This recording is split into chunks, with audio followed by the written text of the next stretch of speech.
Hi everybody, I'm Tony Wilson here with my good friend and co-host Adrian Wright, and this is The Supernatural and Beyond.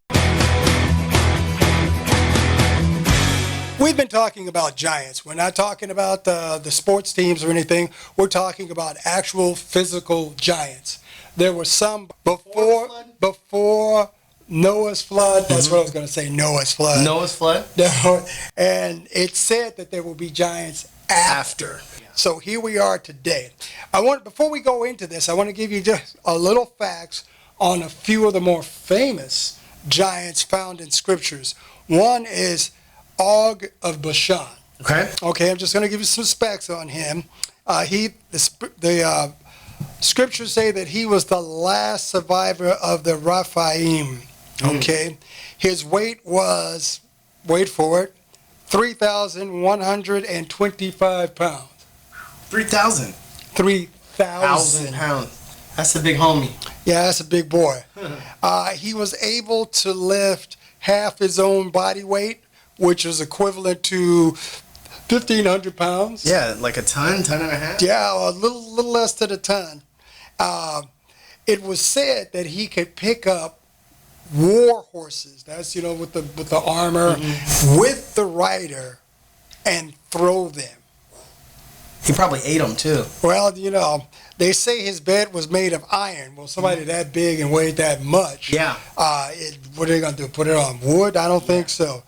Was 13 feet long and 6 feet wide. Now, I alluded to a movie earlier, Warcraft, where these evil giants came through this portal and attacked this human town. Okay. And they had been there for years and years and years and years and years. And what wound up happening is that the humans eventually learned how to fight and kill these giants. Giant slayers. Exactly. Yeah. Killing giants and slaying demons. That was my phrase for a while. Okay, so that's Og of Bashan. Let's go to a more famous giant. Goliath? That's the one, baby. That's the one. Goliath is probably the most famous, but yeah. Continue, Probably please. most famous. And it says his height was 6 cubits and a span. So, being the curious guy that I am, what's a cubit? Was a cubit 12 feet?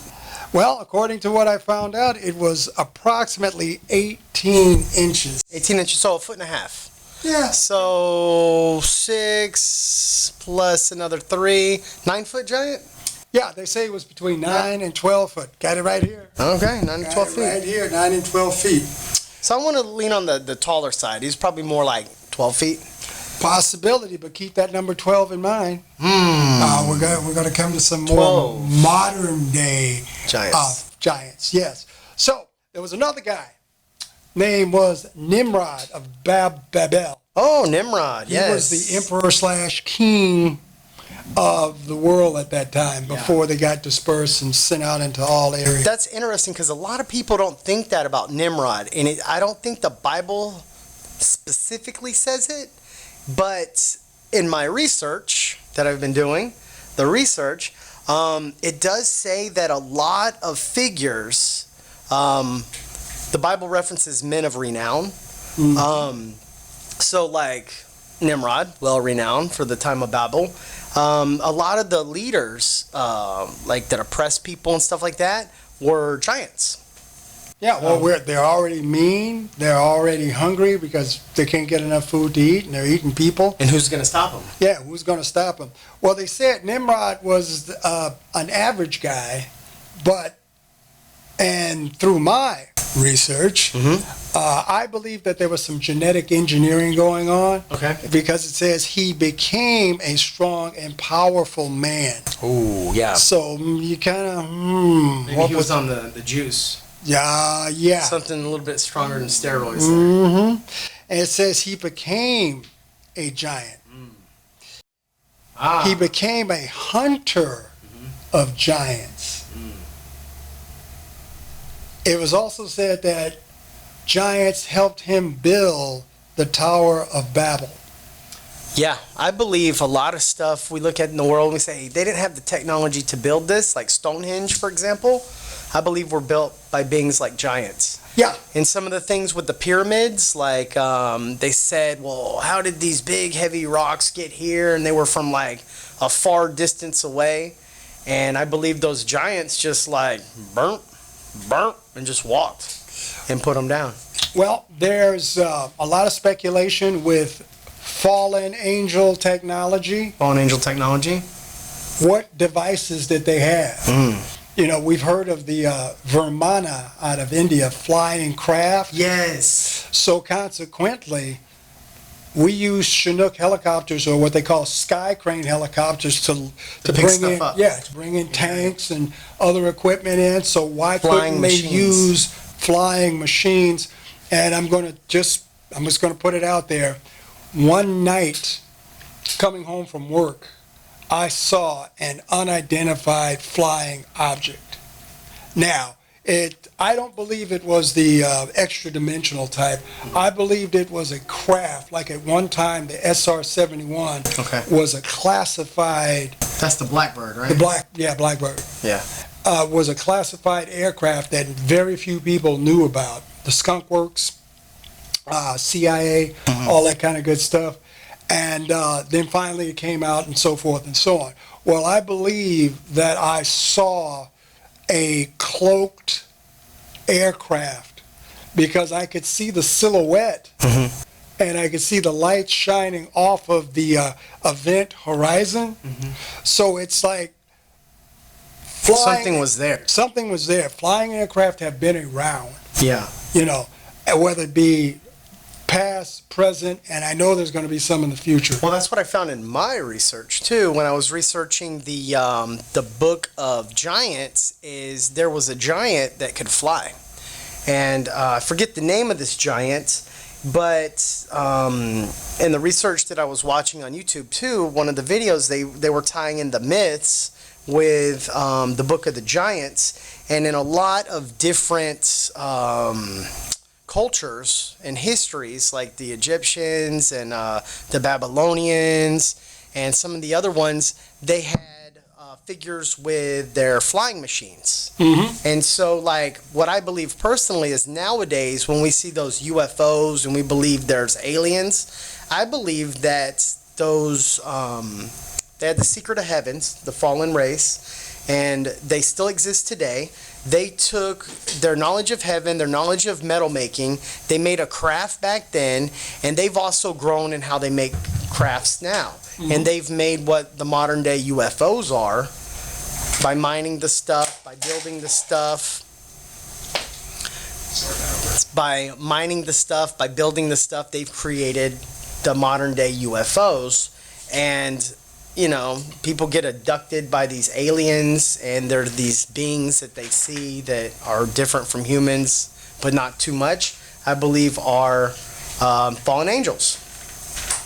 Yes, demonic spirits, fallen angels, the giants that perished in days of old, their spirits are still looking for something to occupy. To possess. So what's to say with all of the rumors and actual facts of cloning, you know, the little green men? Yeah. What if they were earth suits for these lost spirits? Right. And I'm just throwing it out there. I've heard other people say it. That's a good theory right there. Like some genetic engineering going on. And then making their own kind of earth suits. Their own earth suits. Yeah. And abductions are real. You know, well, the animals that they find that have been surgically, certain body parts have been surgically removed with such precision. Lasers. And so forth and so on. And you're going to think, yeah, this stuff is real, and we shouldn't blow it off. We really should. Well, soft declassification, soft disclosure, there you go. And recent stuff being disclassified, like the UFO thing's now been admitted to. Like, what else have they been hiding from us? Tons of stuff. Yeah. Tons of stuff. Well, I want to move into, while we have a little time left where we can get into it, because you've done stories on it, research on it. I've done research on it. Yes. And it's the story of the giant of Kandahar. Yes. Okay, just give you some specs. And the specs are this This creature was 10 to 15 feet tall, weighs about 1,000 pounds, 1,100 to 1,000 pounds, and this was sighted in 2002. This event happened in 2002, and one of the telltale characteristics of the giants are they have 6 fingers and 6 toes and double rows of teeth. So this giant of Kandahar fits the classic description of giants. And the last time, sorry, just to correct myself from a previous video, in our rabbit hole video, one of our rabbit hole series videos, I mentioned the giant of Kandahar and how it was Force Recon Marines. Well, doing my research with these giants, I was incorrect in that last video, so I just want to correct myself and just let our viewers know it was U.S. Special Forces. It was Army Special Forces. Army Special Forces. That encountered the giant. One of the most highly trained groups of individual military personnel on the face of the earth. You know, it varies from warrior to warrior who's the best, but this is one of the top groups. And as the story goes, a patrol was sent out in 2002 to Kandahar where they believed that there was some insurgent actions going on. So the first patrol went out, but at a certain point they did not report back. So consequently, everybody's like, hey, what happened to these guys? We got standard operational procedures. Something went wrong. Follow. Something went wrong. So they sent out a special forces unit. You know, again, got the regular guys and then you got special forces. They went out and they found this, for lack of a better way to put it, a goat path that led up to like a cave in a mountain. A plateau. And as they rounded the corner, they could see uniforms, shredded uniforms. They could see that there was military equipment, and they could also see bones. So they're not really sure what kind of bones. They were just like, hey, wait a minute, shredded uniforms, bones. So the Special Forces unit was thinking, hey, maybe this was an ambush, maybe this was some wild beast. So, you know, now they're on point, they're sharp, they're like, okay, what's going on? So as they made their way around the goat trail, there was a plateau that they could kind of spread out and, you know, take a defensive position. And above them on a ledge was a cave opening. And one of the guys went up close to the cave opening to check it out to see what was going on. And he decided, hey, something ain't quite right here. You know, let's back up. The rest of the team is getting in a much more defensive position. And from out of the cave comes the 12 to 15 foot tall individual moving at great speed. Great speed. Great Fast. speed. Very quick. Very quick. Very strong. Very powerful. Took his spear and impaled the first soldier that he came in contact with. Everybody else was like, what's that? And from what the interviewer said, that the team, their training just kicked in, and somebody shouted, shoot him in the face, shoot him in the face. Yeah. So they shot him in the face, they killed him. Yeah. So which proves giants can be killed. And they got all these measurements and heights and weights. As they took the body of this giant back, Right. but like everything else, the body disappeared. Yep. And They had to fly the body back. Yeah, They had to airlift the body out of there. They said the body was like 15 feet or more. 15 feet or more. Yeah, huge, weighed like, what'd you say? 1,100 pounds. 1,100 pounds. Or more. Yeah, and smelled like death. I heard that the thing smelled like death, smelled like it hadn't taken a shower in like 10 years. And, I mean, giants, like, where do they date, right? They can't go to the movies, so, you know, if you're not dating anyone, why take a bath, right? So That's why I do it. This thing stunk, right? And it was just very interesting. And the part where they said shoot him in the face, right? They were shooting their rifles, you know, fully automatic weapons, and it's not doing any damage to this thing.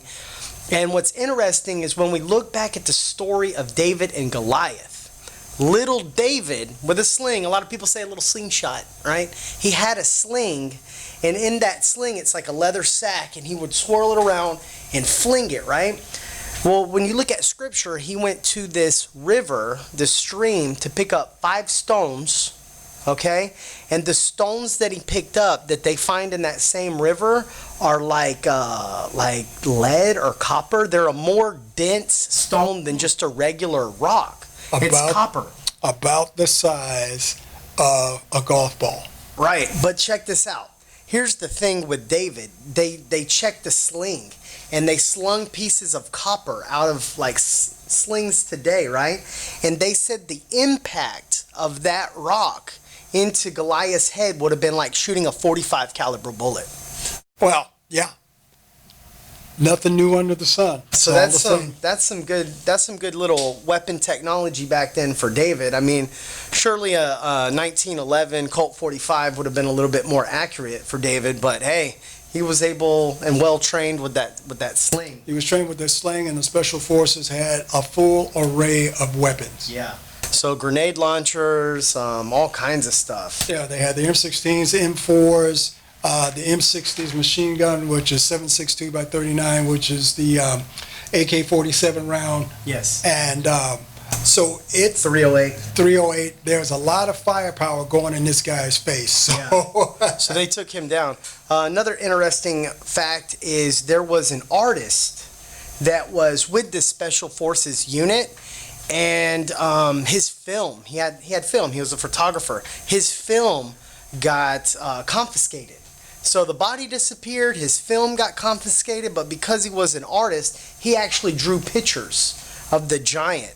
So when you look for the giant of Kandahar and you do your research, a lot of it is his artwork that you're going to find. Yeah. And he was actually interviewed on It's Supernatural by Sid Roth. He's been interviewed, well, a couple of different people have been interviewed by a couple of different interviewers. Yeah. So this is not just an isolated incident. And I even spoke with a buddy of mine who came back from Afghanistan, and I asked him, hey man, what's this about the giant of Kandahar?